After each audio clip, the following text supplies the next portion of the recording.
Coming up on Network Africa. A train collision in South Africa leaves over 300 people injured.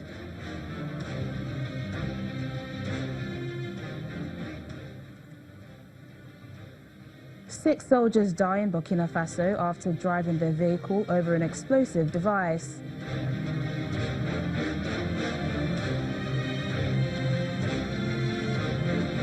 And US First Lady Melania Trump arrives in Kenya, visits an elephant orphanage.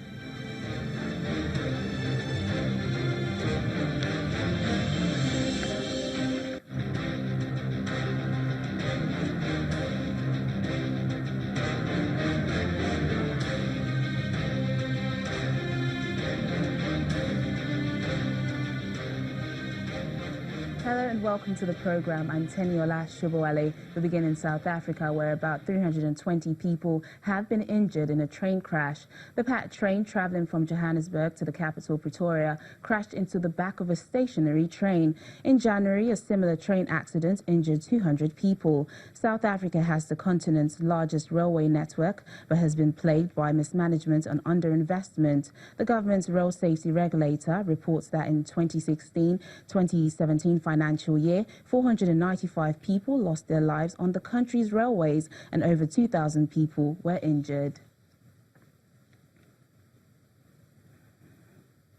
Let's get more on this story now from a South African journalist, Bazikile Diko. Thank you for joining us on the program. What more can you tell us about the train collision?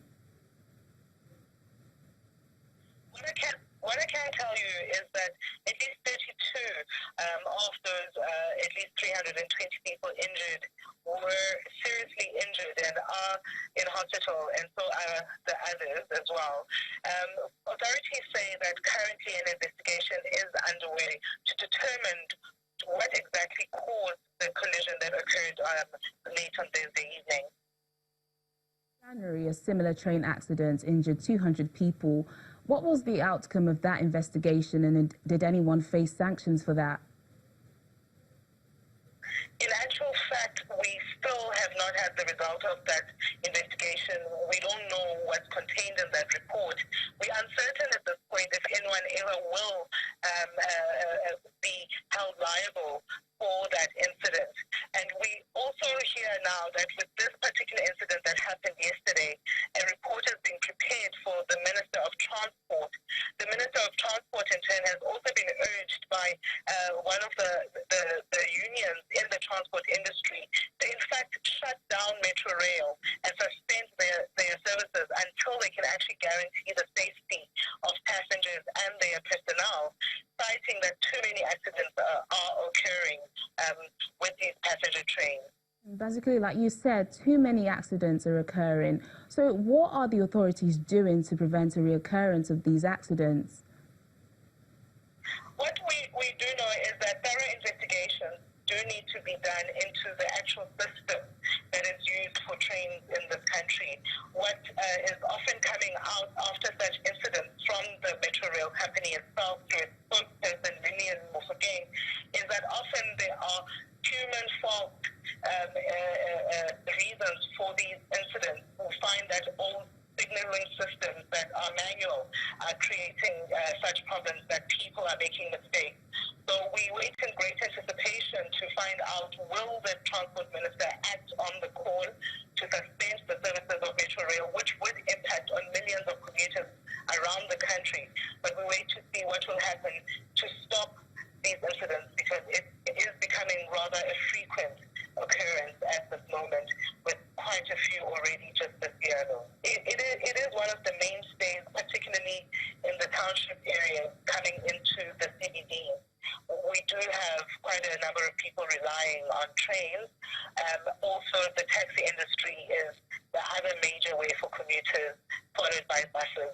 The trains are a mainstay and one of the cheaper options for many commuters and can be preferred for that reason.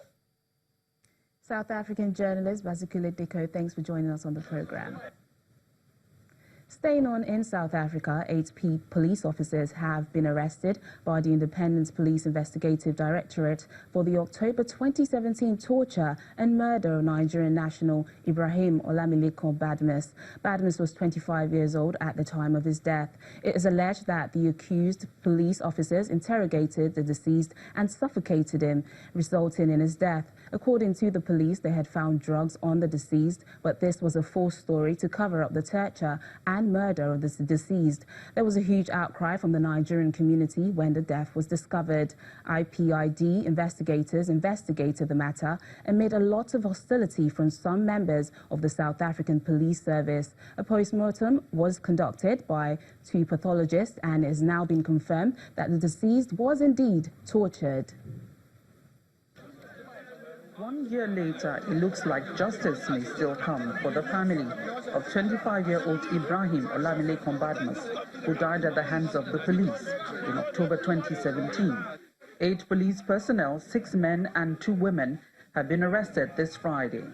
The spokesman for the South African Independent Police Investigative Directorate, IPID, Mr. Moses Dlamini, says they're being charged with his torture and murder.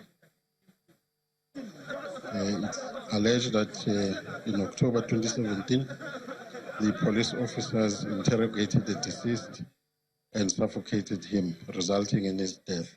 According to the police, they had found drugs on the deceased, but this was a false story to cover up the torture and murder. There was a huge outcry from the Nigerian community when the death was discovered. At the time, the police also alleged that they were attacked by drug dealers. IPID investigators investigated the matter amid a lot of hostility from some members of the SAPS. The postmortem was conducted by 2 pathologists, and it confirmed that the deceased was indeed tortured. The docket was referred to the Director of Public Prosecutions for a decision on prosecution, and the DPP decided that the 8 suspects be charged for murder and torture. The 6 policemen and 2 policewomen are expected in court on Monday, the 8th of October 2018. From Vanderbilt Park near Johannesburg, Betty Dibia, Channels Television News.